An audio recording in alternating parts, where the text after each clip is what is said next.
श्रीमद् भगवद गीता के कर्मयोग से संबंधित कुछ सार, कुछ व्याख्या की चर्चा करेंगे। गीता का कर्मयोग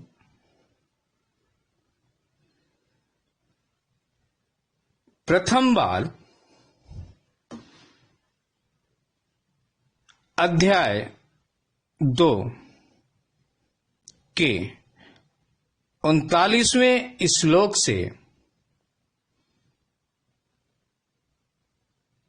श्री कृष्ण ने आरंभ किया और ये कहते हुए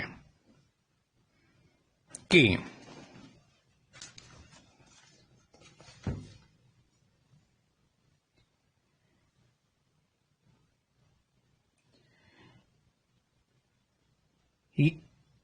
हे पार्थ, यह बुद्धि तेरे लिए ज्ञान योग के विषय में कही गई। अब तू इसको कर्म योग के विषय में सुन। जिस बुद्धि से युक्त हुआ तू कर्मों के बंधनों को भली भांति त्याग देगा, अर्थात नष्ट कर जाएगा। भगवान श्री कृष्ण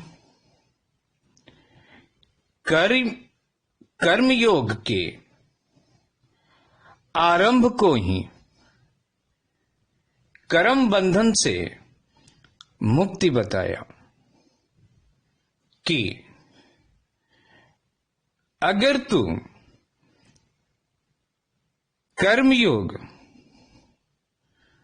को भली भांति पालन करता है तो तू अपने इस कर्म बंधन से, अपने इस जन्म और मृत्यु के बंधन से मुक्त हो जाएगा। कर्मयोग कर्म बंधन से मुक्ति है। अगर तू निष्काम भाव से, बिना फल के इच्छा के कर्म करेगा तो कर्म से बंधेगा नहीं, और जब कर्म से बंधेगा नहीं तो कर्म बंधन कैसे होगा? और जब कर्म के फल से जब नहीं बंधेगा, उनके प्रारब्ध फलों से, उनके संचित कर्मों से जब तू नहीं बंधेगा तो पुनर्जन्म ही क्यों होगा? उन संचित कर्मों के प्रभाव से युक्त, उन संचित कर्मों के परिणाम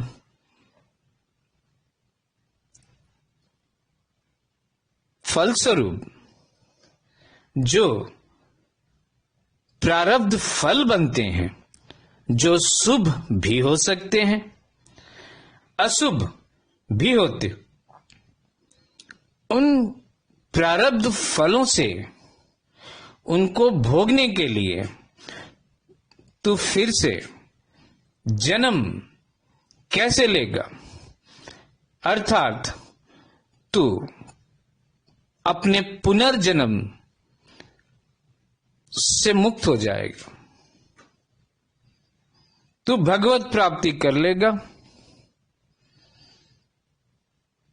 इसलिए ये जो कर्मयोग है, इसका आरंभ ही कर्म बंधन से मुक्ति है। कर्म बंधन से तू फल मुक्ति होगा, फल मुक्ति से तुम जन्म और मृत्यु, या जो बार बार जन्म और मृत्यु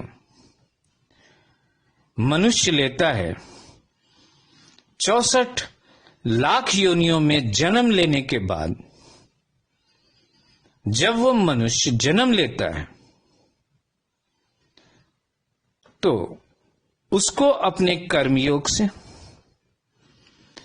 अपने अंतःकरण को स्वतंत्र करके, अपने मन, बुद्धि और अहंकार को शुद्ध करके, लगभग शून्य करके, पवित्र करके अपने इस कर्म बंधन से मुक्ति प्राप्त कर सकता है। तो कर्म योग का आरंभ ही निष्काम कर्म है, जिसमें मनुष्य फल की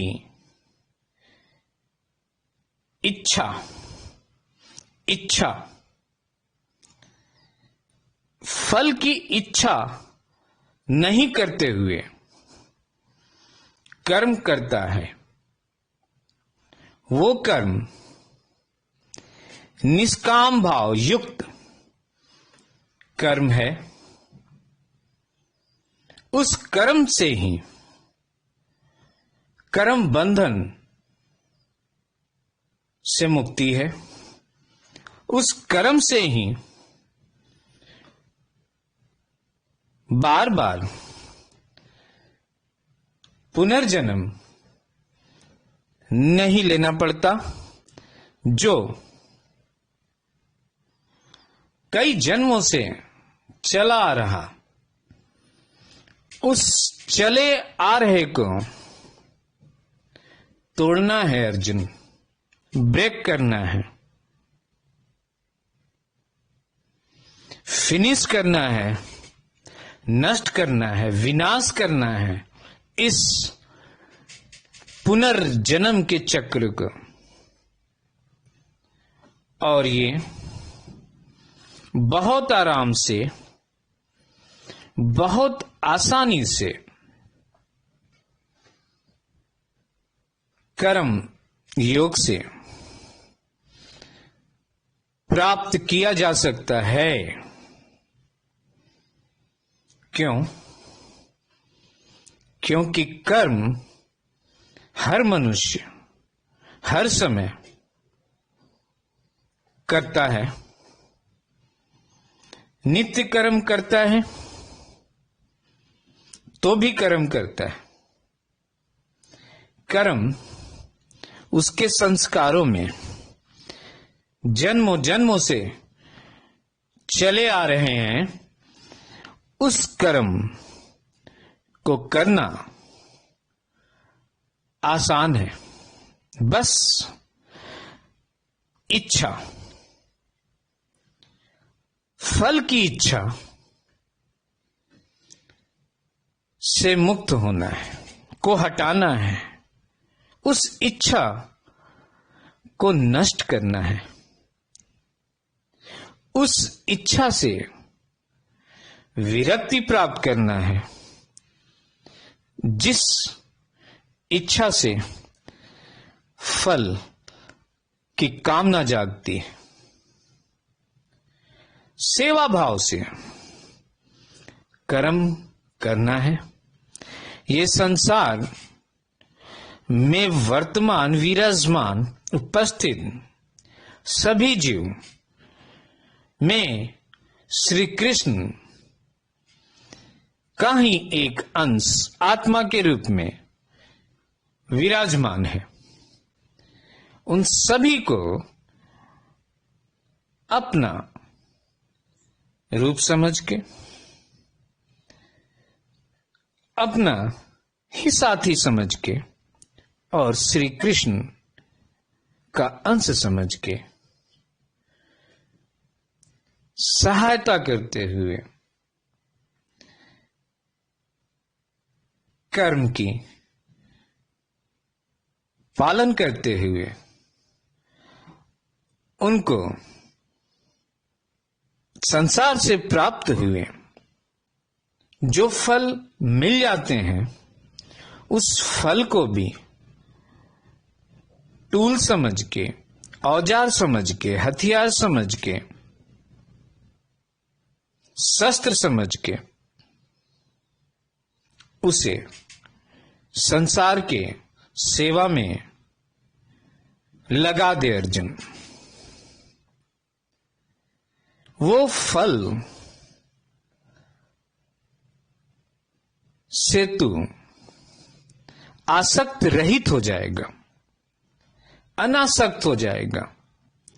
जो फल तेरे काम का नहीं, वो संसार को जाने वाला है, वो संसार के लिए एक शस्त्र, अस्त्र, औजार बनने वाला है, वो फल से तू विरक्त हो जाएगा, क्योंकि वो फल तेरा रहा ही नहीं। ऐसी भावना तुझे हमेशा नित्य निरंतर मस्तिष्क में, बुद्धि में, मन में जागृत करनी है। तभी तू इस संसार का सेवा कर सकेगा, तभी तू निष्काम कर्म करता हो जाएगा, तभी तू समबुद्धि, समत्व बुद्धि होके कार्य कर सकेगा, तभी तू कर्म बंधन से मुक्त हो सकेगा, तभी तू इस जन्म मृत्यु के चक्र से छुटकारा प्राप्त कर पाएगा। तू हट जाएगा, तेरा जन्म मृत्यु, तेरा पुनर्जन्म विलीन हो जाएगा। तू फिर जन्म किसी भी जीव में, चाहे मनुष्य, चाहे कोई भी जीव में नहीं प्राप्त करेगा। ये कर्म योग कर्म बंधन से मुक्ति है, इच्छा रहित है, निष्काम भाव युक्त है, समबुद्धि हो के कर्म करना है, समभाव हो के कर्म करना है, सुख दुख में समभाव, इच्छा अनिच्छा में समभाव, खुशी दुखी में समभाव, समत्व योग करके, सम होके, समानता लाके, सिद्धि असिद्धि में समानता रख के कर्म करना है। तभी ये कर्म योग से तू भगवत प्राप्ति कर पाएगा। भगवत प्राप्ति के 3 रास्ते हैं: ज्ञान योग, सांख्य योग, दूसरा कर्म योग, समत्व योग, समबुद्धि योग, तीसरा भक्ति योग, अर्पण योग। सब कुछ भगवान का है, ये कर्म भी भगवान का है। मत कर्म, ये कर्म तू मेरे लिए कर।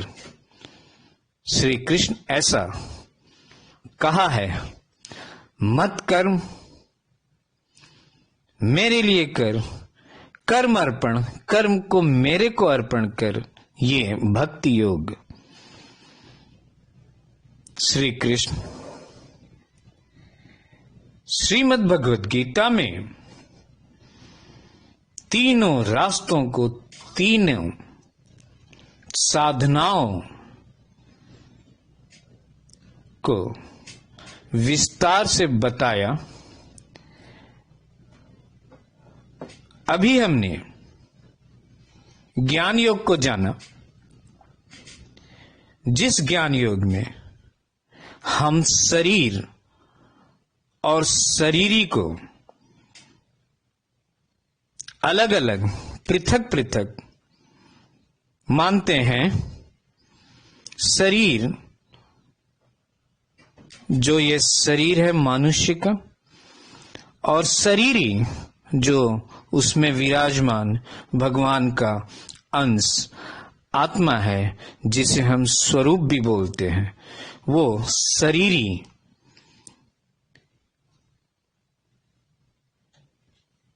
हमने ये भी जाना, आत्मा कभी मर नहीं सकता, कभी जलाया नहीं जा सकता, कभी वायु से सुखाया नहीं जा सकता। आत्मा अमर है, अजर है, अविनाशी है। ये वैसे ही शरीर बदलता है, जैसे मनुष्य स्नान करने के बाद अपने वस्त्र बदलता है। इसे तू अर्जुन अपने वाणों से नहीं मार सकता, अपने वाणों से मार नहीं सकता। ये जो तुम्हारे सामने तुम्हारे कुल के लोग युद्ध के मैदान में खड़े हैं, इनको तुम मार नहीं सकता। इनकी आत्मा अमर है। इनके शरीर को तो मैंने ही इनके दोषपूर्ण कर्मों की वजह से, कारण से इनको मार चुका हूं। बस तू निमित्त मात्र बन और बाण चला। ये पहले से ही मारे जा चुके हैं, निमित्त मात्र बन। ऐसा 11वें अध्याय में कृष्ण ने बोला। इन कुलों को तू पहले से ही मारा जान। तू मोह मत कर। ये मोह मनुष्यों में उसके पतन का कारण होता है। उसको नष्ट कर देता, उसको विलीन कर देता। ये मोह, ये ममता, ये अहंकार, ये मन की चंचलता, ये तेरे शरीर का ही नहीं, तेरे आत्मा का भी विनाश कर देगा। इस मोह को छोड़ना है अर्जुन।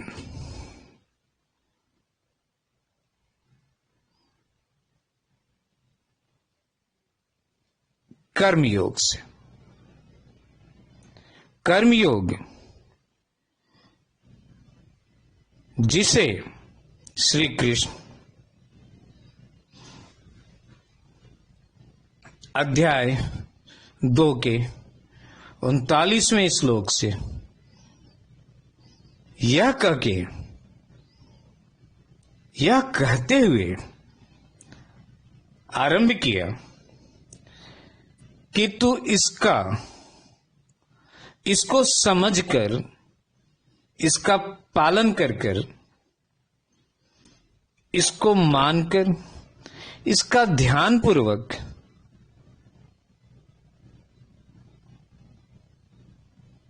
इम्प्लीमेंट करके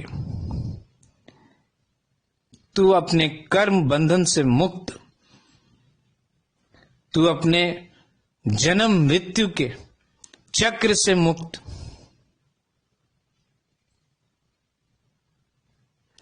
अर्थात तू भगवत प्राप्ति, तू भगवान का परम पद, परम धाम प्राप्त कर लेगा। इस कर्म योग की साधना से फिर भगवान ने श्लोक 40 में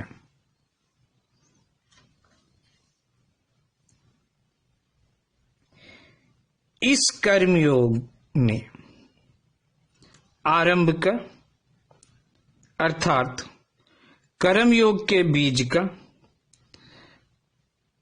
नाश नहीं होता, विनाश नहीं होता, उल्टा इसमें फल रूप दोष भी नहीं होते, और इसका जो मनुष्य थोड़ा सा भी, जरा सा भी, कम सा भी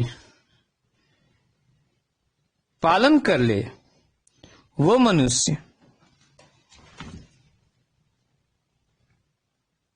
इस महान मृत्यु रूपी भय से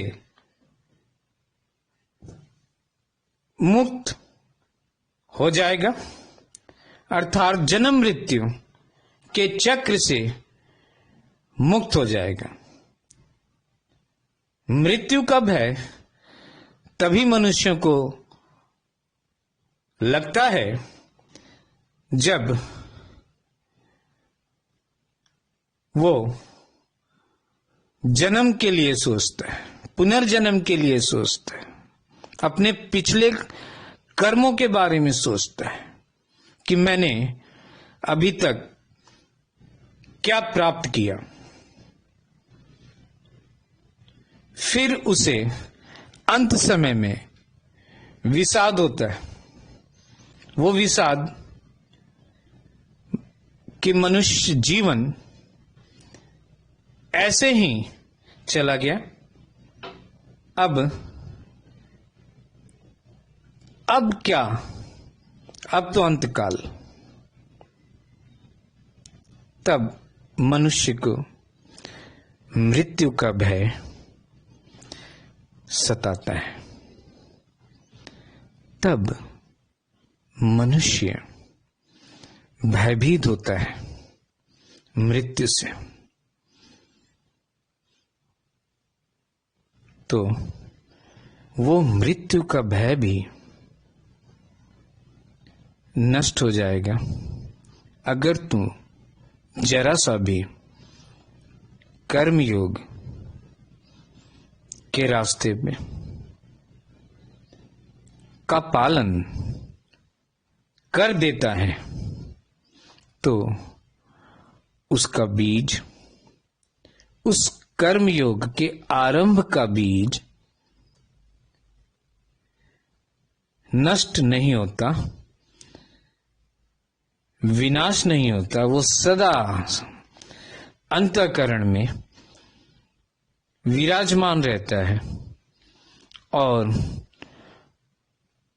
अंतःकरण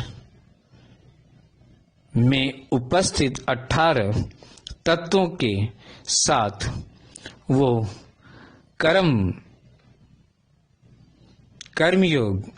कर्मयोग का बीज, आरंभ का बीज पुनर्जन्म में जाता है।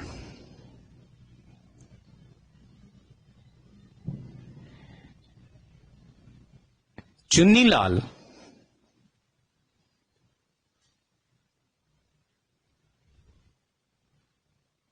बहुत ज्ञानी, भक्ति युक्त और कर्मयोग को करने वाला, उस कर्मयोग में उपस्थित निष्काम भाव को समझने वाला, उसका पालन करने वाला, फलों की इच्छा से विरक्त रहने वाला, मनुष्यों और जीवों की सेवा की भाव रखने वाला, प्राप्त सभी फल को उसी संसार में लगा देने वाला सेवा के रूप में,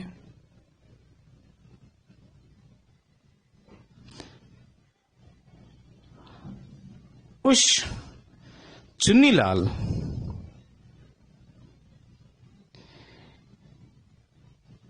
के फैमिली के परिवार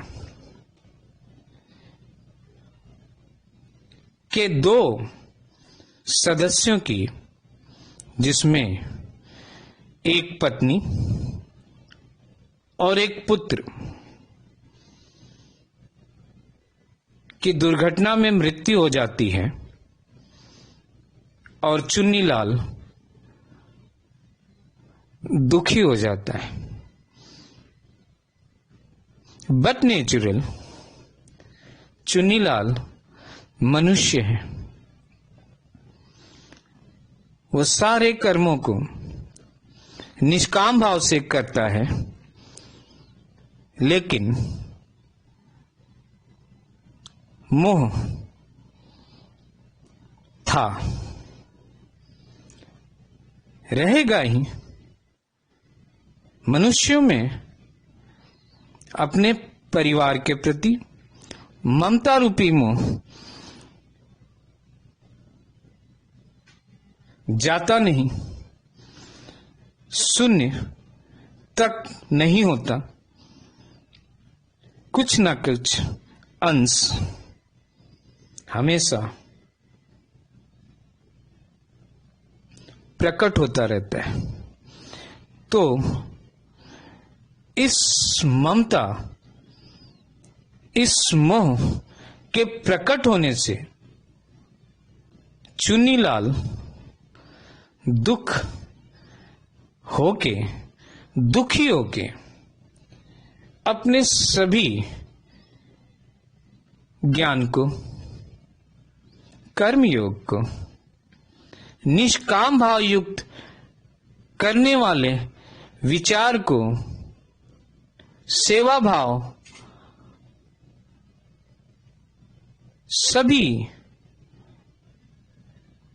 ज्ञान को भूल जाता है। चुन्नीलाल 2 साल के अंदर दुखी होके परिवार के वियोग, परिवार में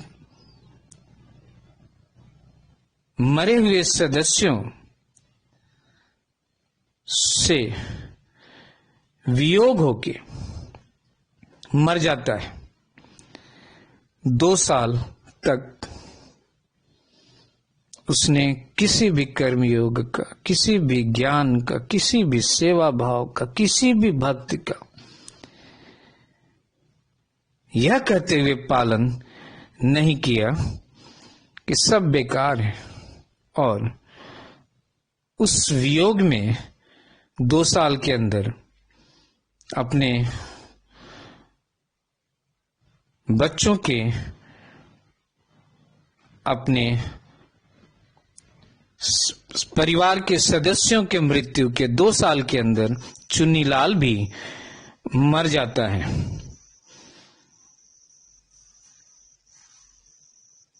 लेकिन उसके अंतःकरण में विराजमान जो उसका संचित कर्मयोग था, जो संचित ज्ञान था, जो संचित साधना थी, वो साधना लेके वो फिर सज्जन पुरुष के घर, श्रीमान पुरुष के घर, ज्ञानी पुरुष के घर फिर से जन्म लेता है। उससे पहले वह स्वर्ग को भी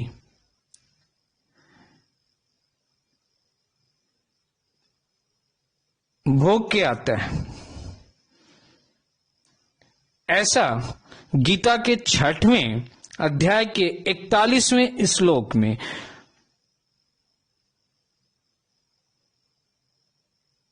योग भ्रष्ट के रूप में वर्णित है, लिखा है। श्री कृष्ण ने बोला है कि ऐसे योग भ्रष्ट चुन्नीलाल, जिसके कर्मयोग का बीज कभी नष्ट नहीं होता, वो पुनर्जन्म में फिर से मनुष्य जन्म लेता है और फिर से वहीं से आरंभ करता है जहां से पूर्व जन्म में उसने खत्म किया था। किसी कारणवश वो रुक गया था, वो पूर्ण तरीके से, पूर्ण रूप से उस कर्म योग को पालन नहीं कर पाया था। वो मनुष्य, वो योग भ्रष्ट चुन्नीलाल फिर से जन्म लिया और अच्छे श्रीमान घर के पुरुष के हैं, जहां ज्ञान, भक्ति, साधना युक्त ऐसे मनुष्य के यहां जन्म लिया, जिससे उसकी साधना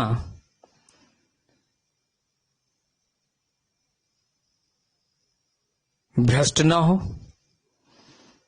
उसकी साधना पुनर्जागृत हो जाए। फिर श्री कृष्ण ने अध्याय 6 के 45वें श्लोक में बोला कि वो मनुष्य कि यकायक उसकी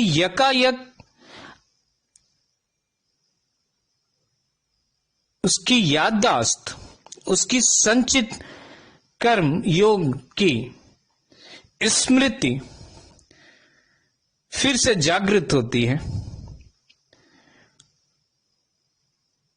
और उस जन्म में वो भगवत प्राप्ति, वो चुन्नीलाल भगवत प्राप्ति, परम धाम को प्राप्त करता है। तो आरंभ किया हुआ बीज भी नष्ट नहीं होता। आप आरंभ करो,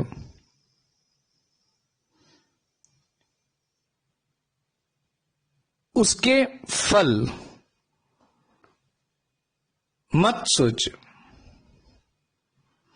फल तो श्री कृष्ण के हाथ में है, फल आपके हाथ में नहीं। उसके आरंभ तो करो।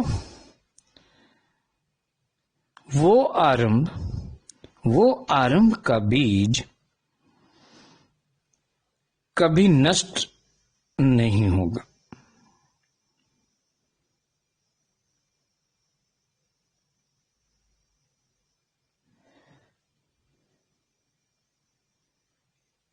कभी खत्म नहीं होगा। वो बीज जितना आपने प्राप्त किया है, वो बीज हमेशा आपके संचित कर्मों के रूप में आपके अंतःकरण में विराजमान रहेगा। वो बीज आपको भगवत प्राप्ति करवा देगा। आप परम पद को प्राप्त करेंगे। आप सच्चिदानंद घन परमात्मा को प्राप्त करेंगे ज्ञान योग से। परम पद को, भगवत के धाम को, परम धाम को प्राप्त करेंगे कर्म योग से और भक्ति योग से। तो कर्म योग के बीज को नष्ट प्राय मत समझ, ये हमेशा वर्तमान रहता है और जो फल रूपी दोष है, जो फल रूपी दोष कर्मों से होता है, सकाम कर्मों से होता है, सकाम कर्मों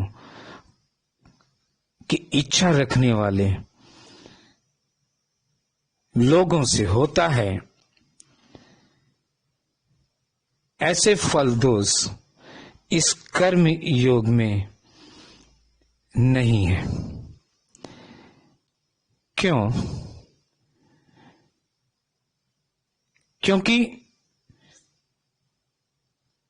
सकाम कर्मी अर्थात ऐसे कर्मी, ऐसे कर्ता, ऐसे कर्मयोगी जो उन्हें कर्मयोगी ना कहें, वो ऐसे सकाम कर्मी जो फल की इच्छा को रखते हुए यज्ञ, जप, तप, दान ये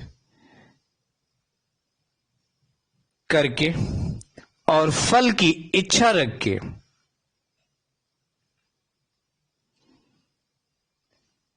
उसमें यज्ञ कर्म में मंत्रों, वैदिक मंत्रों की जो दोष होता है, उसके स्वर में जो भेद होता है, कभी कोई भेद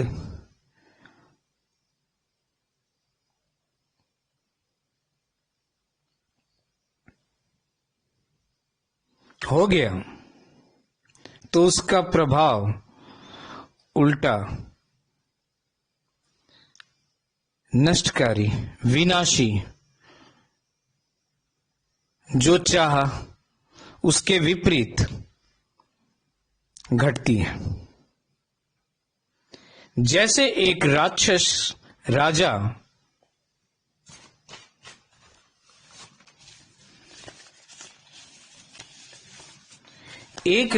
राजा जो जिसका नाम त्वष्टा ने इंद्र, देवता इंद्र का वध करने के लिए हवन करवाया।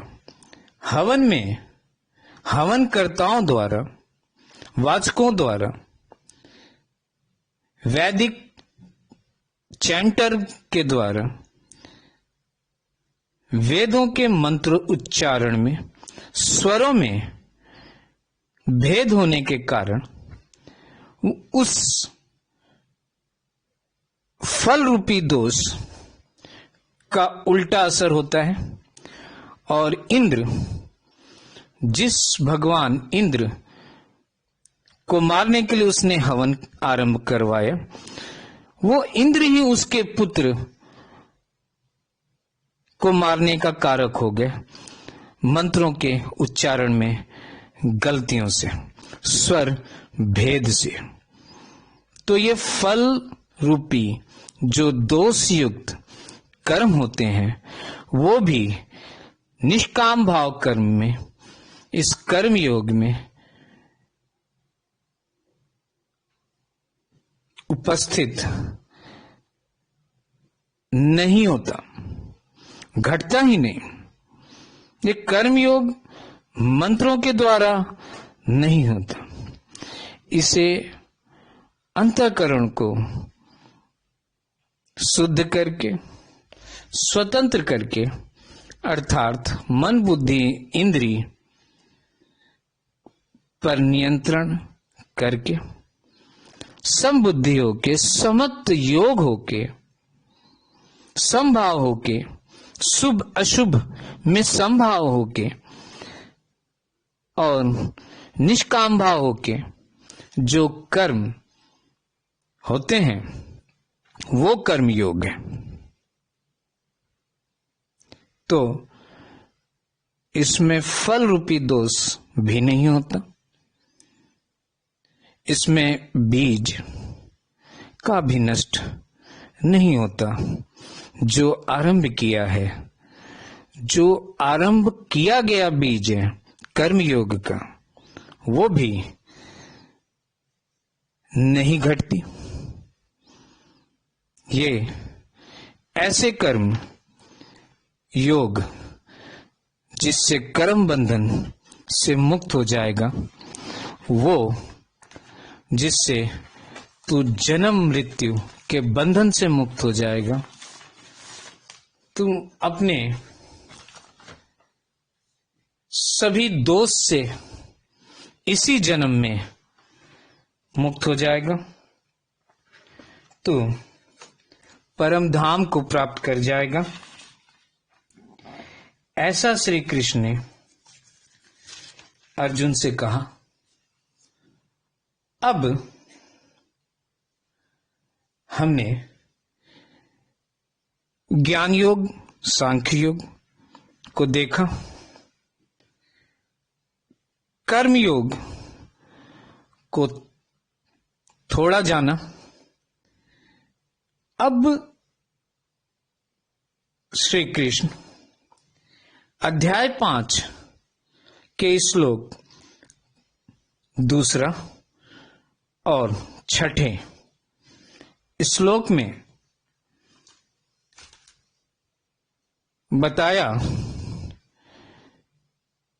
कि कौन से साधन भगवत प्राप्ति के रास्ते के, कौन से साधन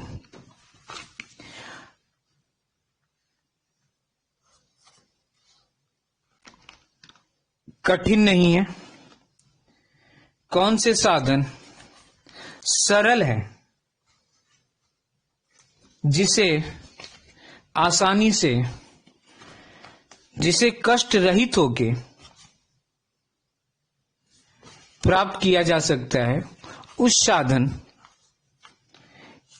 को भगवान ने 5वें अध्याय के श्लोक 2 और 6 में बताया कि दूसरा श्लोक 5वां अध्याय श्री भगवान बोले,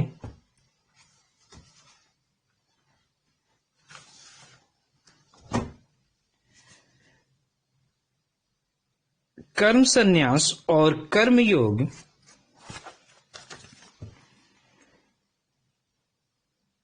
ये दोनों ही परम कल्याण के करने वाले हैं, परंतु इन दोनों में भी कर्म संन्यास से कर्म योग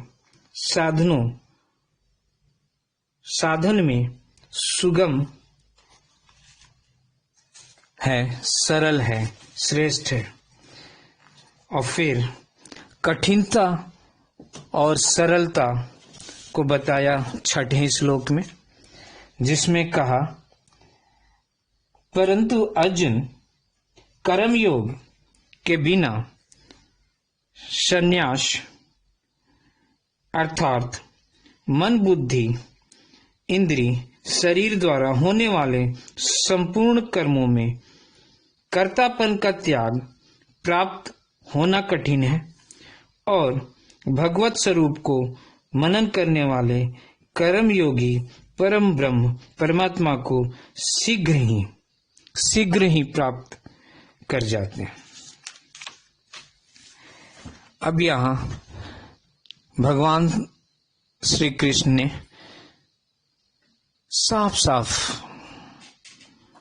कहा, कर्म योग सरल है, सुगम है, अकठिन है, जबकि ज्ञान, सांख्य कठिन है। उसका कारण भी बताया कि अंतःकरण में विराजमान मन, इंद्रिय, बुद्धि को भी कर्मयोग से प्राप्त करना, अर्थात मन, बुद्धि, इंद्रियों से उत्पन्न जो कर्म है, उस कर्म में कर्तापन की भावना की रिक्त करना, को अभाव करना भी कर्म योग से ही सुगम है। लेकिन वो कठिन है।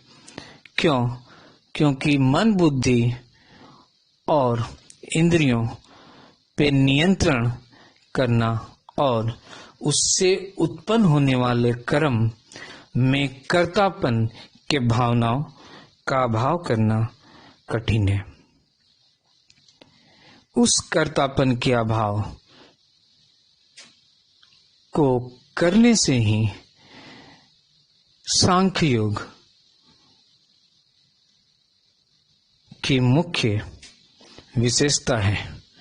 सांख्य योग में detach from your executor,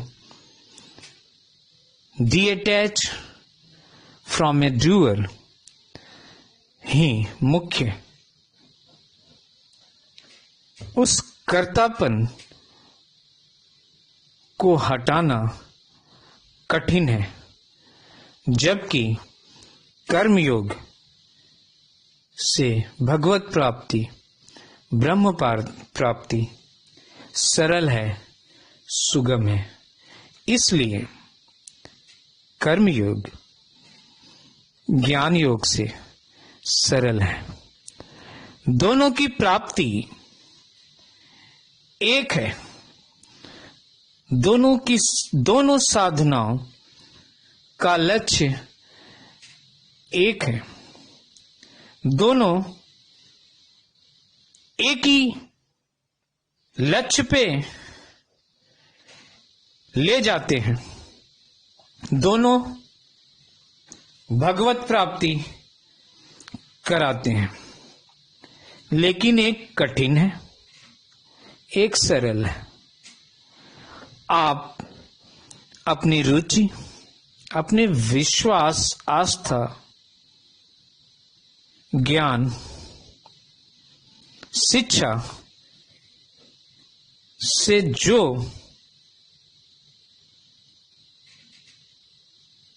जो साधना चाहें, उस साधना से जाएं, उस साधना को प्राप्त करें, उस साधना से वो लक्ष्य प्राप्त करें। आसान है। क्यों? मनुष्य का स्वभाव एक जैसा नहीं होता। अपने स्वभाव के, अपनी रुचि के, अपनी श्रद्धा के अनुसार वो साधना उस लक्ष्य को, उस परम पद को प्राप्त करें। लेकिन श्री कृष्ण कर्मयोग को सरल, सुगम, शीघ्र प्राप्ति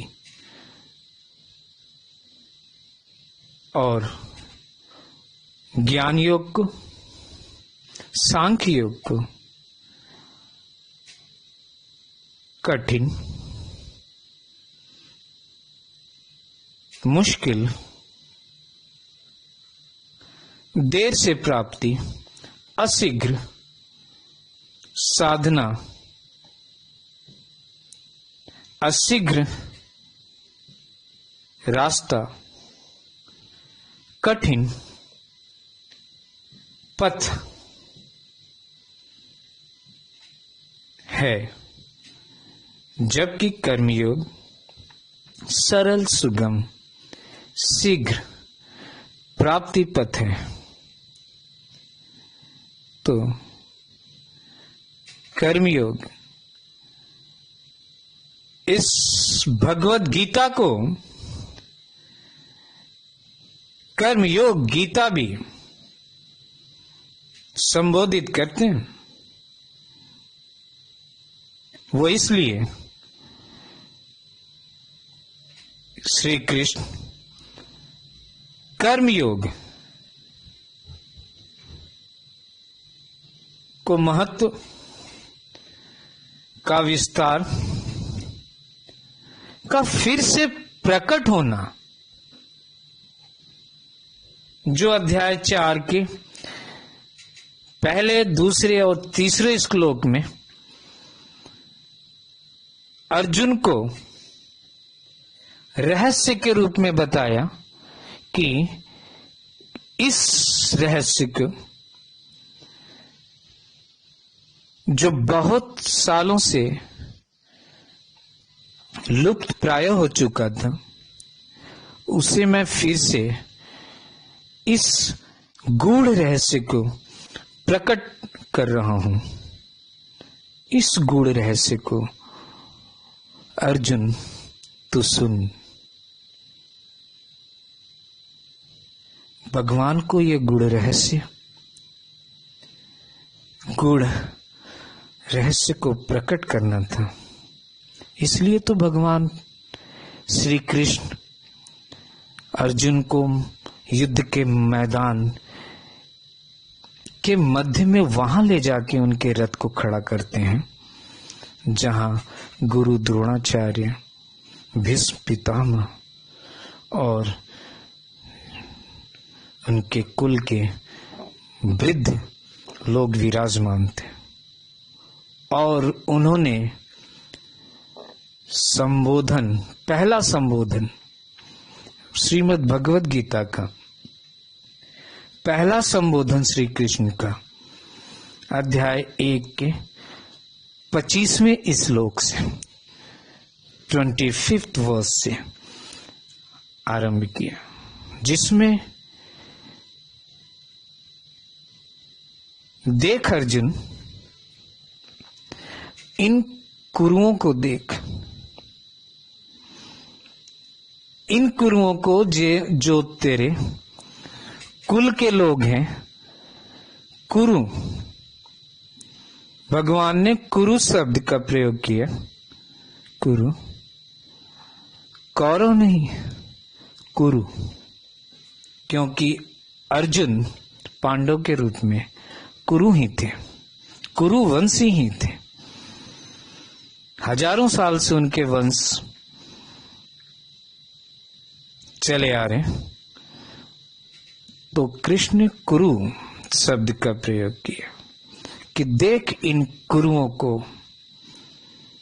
अर्थात देख अपने इन वंशियों को, देख अपने कुल अधिपतियों को, कि अर्जुन के मन में विषाद जागृत हो कि मैं किसको मारने आया हूं।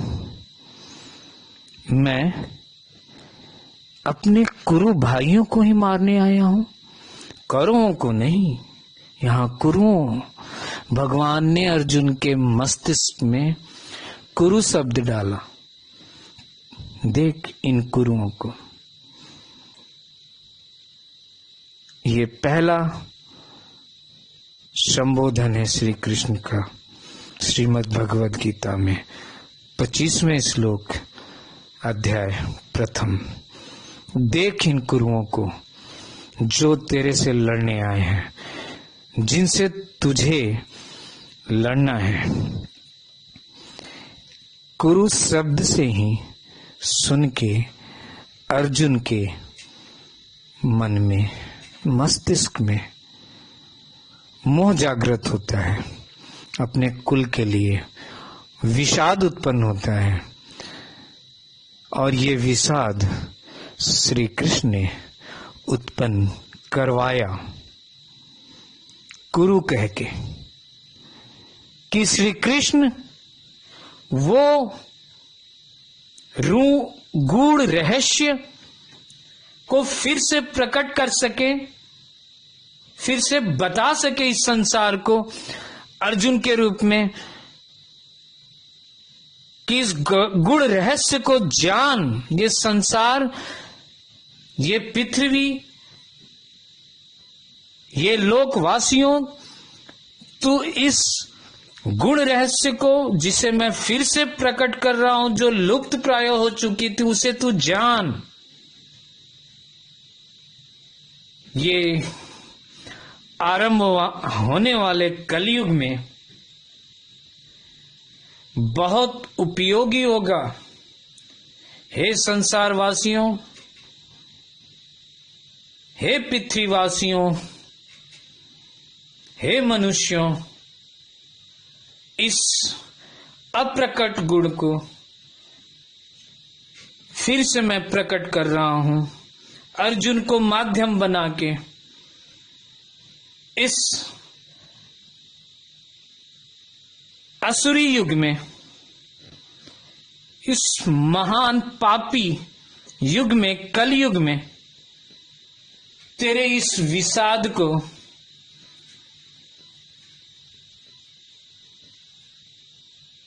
तेरे इस मनोविज्ञान को, तेरे इस मन को, मन के चिंता को, ये गूढ़ रहस्य नष्ट करेगा, सहायक होएगा। इस गूढ़ रहस्य को फिर से मैं प्रकट कर रहा हूं, क्योंकि तू मेरा सखा है, क्योंकि सारे मनुष्य मेरे अंशी हैं, सारे जीवात्मा मेरे अंशी हैं, सारे जीवात्मा के हृदय में मैं अंतर्यामी अंश के रूप में विराजमान हूं। अतः मुझे ये गूढ़ रहस्य फिर से प्रकट करना होगा। और मैं अर्जुन, तू मेरा सखा है, मैं इस गुण रहस्य को फिर से प्रकट करूंगा, प्रकट करने जा रहा हूं। तो उस में कर्मयोग के द्वारा भगवान 5वें अध्याय क्या दूसरा श्लोक, 6ठा श्लोक में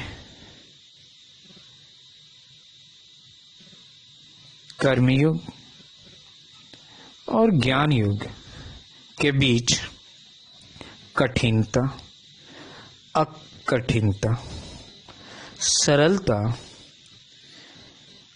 असरलता, सुगमता, असुगमता में अंतर करते हुए कर्मयोग को सरल, सुगम और शीघ्र प्राप्ति योग्य बताया।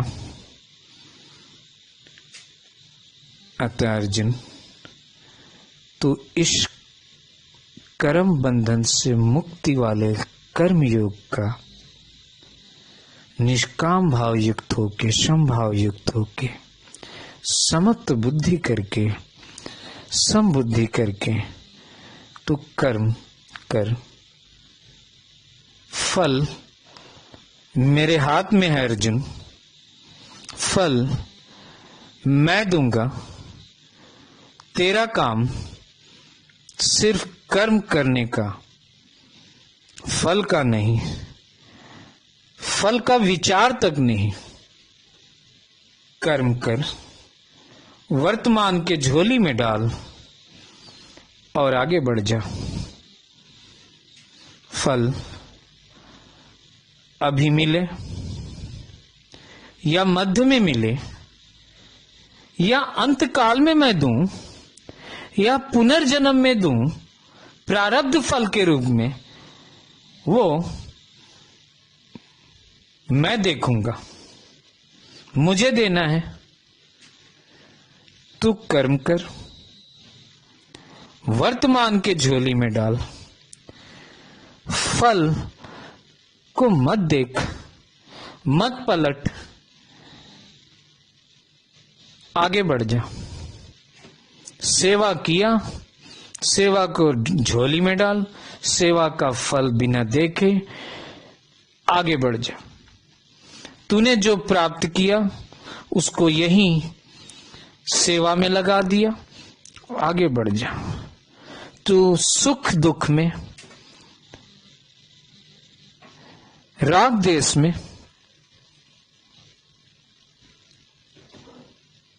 सुख दुख में, राग द्वेष में, शुभ अशुभ में, सभी में तू संभाव रख। ना सुख से प्रभावित हो, ना दुख से, ना शुभ से, ना अशुभ से, सब में एक जैसा चित्त रख, एक जैसा चित्त, एक जैसा संभाव, बिना कोई प्रभाव के, अप्रभावित होके तू मध्य में खड़ा रहे। न दुख से दुखी, ना सुख से सुखी, और निष्काम भाव युक्त होके बिना फल के इच्छा के कर्म करके सेवा भाव से कर्म को वर्तमान के झोली में डाल, आगे बढ़ जा।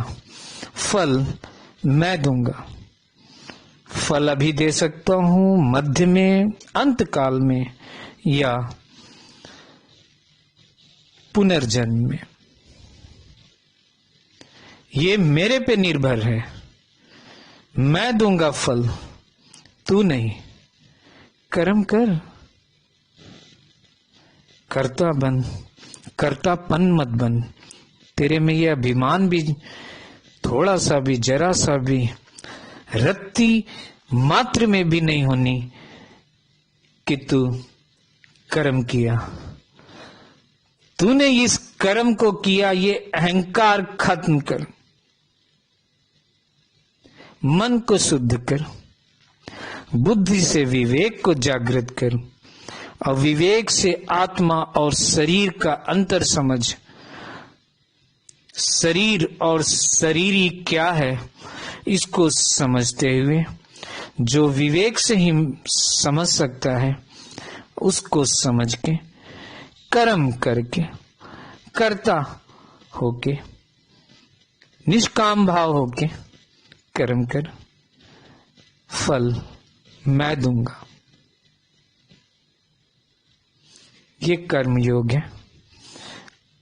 आज अध्याय 2 के 40वें श्लोक पे अंत होगा। फिर हम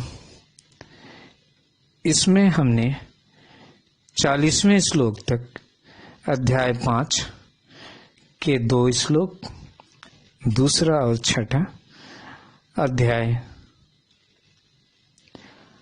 6 का 41वां और 45वां श्लोक को सम्मिलित किया, उदाहरण के रूप में, परिणीति के रूप में, परिणाम के रूप में, संबंध के रूप में, संबंधित होने की वजह से इन श्लोकों को यहाँ 39वें 40वें श्लोक के साथ जोड़ा जो संबंधित थे।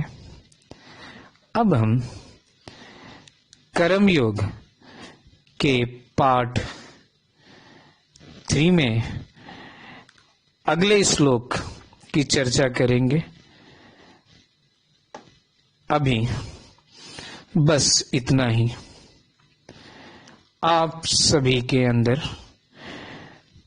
अंतर्यामी के रूप में विराजमान भगवान के अंश स्वरूप आत्मा को मैं प्रणाम, नमस्कार, दंडवत प्रणाम करता हूँ। जय श्री कृष्ण।